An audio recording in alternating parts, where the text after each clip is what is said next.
Hello guys, today I wanted to show you that I've made a new chess variant. It is called Abnormal Movements, and I'll tell you the rules right now. The rules are the bishop, like you see, this bishop can also move like a rook once in the game. So let's say a king is here. The bishop can also move as a rook, so the king cannot move here, like on these two squares, or this one, because the bishop is controlling. That way you're threatening to use this the rook ability on the king. Any other piece that can go on these squares you can also capture. And that's how the bishop works, the bishops. They can use... however, let me tell you something else. If the bishop has used... Let's say this doesn't exist. If the bishop has used its rook ability, like if it goes from here to here, now that's not a check, because you can only use this rook ability once per game. So now you used it, this is not a check. The king is not under attack.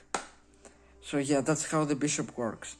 The bishop that has this ability is called Xianzhi bishop. So, the rook. Let's see how the rook works. Similarly to bishop, the rook also has an extra ability. The rook can also move like a bishop once per game. That means that let's take the queen now, for instance. If the queen goes here and you haven't used the bishop ability with the rook, you can capture the queen. And something else, if you use this ability now, you can only use the bishop ability once per game. So now that you used it from here to here, now you cannot capture the queen.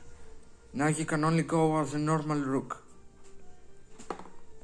So yeah, you need to be careful of when you use these abilities. You need to be very smart and basically think. The knight is the same, and the pawns are the same. They do not change. Now let's talk about the queen and king. The queen and king have similar abilities. The queen can move as a knight too. Like, now if the king is here, it cannot get here because the queen is controlling the square.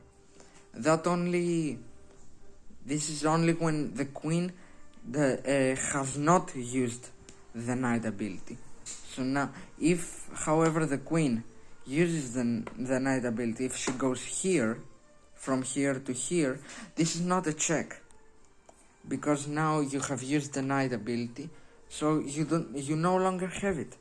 You only have it once, as all the other pieces.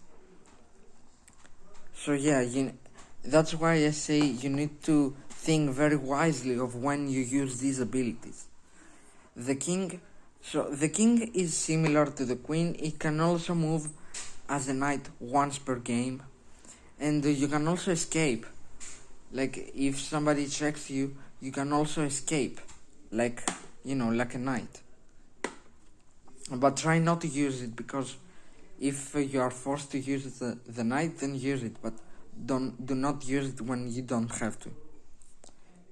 You need to keep it for emergency. And also something else I'd like to point out is that if this king, like let's move this king to e4, if this king uses the knight ability, now he hasn't got it anymore, but our king has it. So now you can do this, and this is a check. This is a check on the black king, so the black king has to move. And now if you move here, then here, checking all the time, yeah, you can check. And these are the rules. When pawns promote on the 8th rank, they promote to normal pieces. By the way, every piece that I showed and has these extra abilities is called Xianzhi, like Xianzhi Bishop, Xianzhi Rook, Xianzhi Queen, and Xianzhi King. So now let's play a normal game. Now, it is good to develop your bishop first.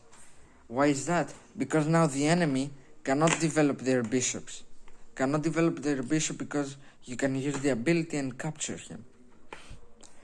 And that's a menace for black because they need this bishop. Now they are a piece down. But after this capture, remember, you just used the rook ability. From c4 to c5, you used the rook ability.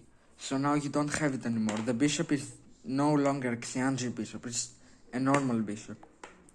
After that, they'll play something like this and you will retreat the bishop. Now yes, you can have both bishops on the same color in this variant. It's okay.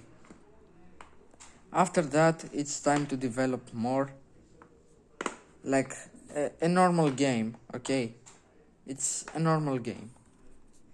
You need to develop the pieces. Let's bring the other bishop out. Sorry, guys. Let's bring him here. Here is a good spot.